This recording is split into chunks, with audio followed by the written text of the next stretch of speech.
భూపాలపల్లి కాంగ్రెస్ అభ్యర్థిగా గండ్ర సత్యనారాయణరావు నామినేషన్ దాఖలు చేశారు. తమ నామినేషన్ పత్రాలను భూపాలపల్లి ఆర్డీఓ కార్యాలయంలో ఆర్ఓ రమాదేవికి అందించారు.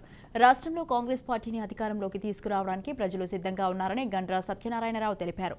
మిగుల రాష్ట్రాన్ని అప్పుల కుప్పగా చేసిన బీఆర్ఎస్ ఇచ్చిన హామీలు 10 ఏళ్లైనా అమలు చేయలేదని విమర్శించారు.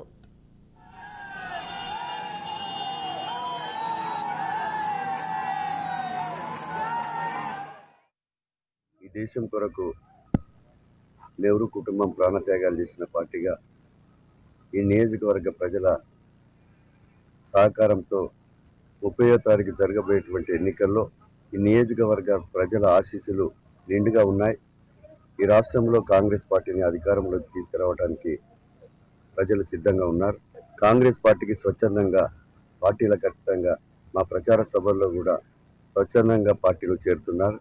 కనుక మిగులు రాష్ట్రాన్ని అప్పుల కుప్పగా చేసిన బీఆర్ఎస్ పార్టీ మరి ఎన్ని సంక్షేమ పథకాలు పెట్టినా 10 సంవత్సరాలు అమలు చేయలేకపోగా సోనియా గాంధీ ఇచ్చిన 6 గ్యారంటీ పథకాలు తప్పకుండా తెలంగాణ ఇస్తానిచ్చింది.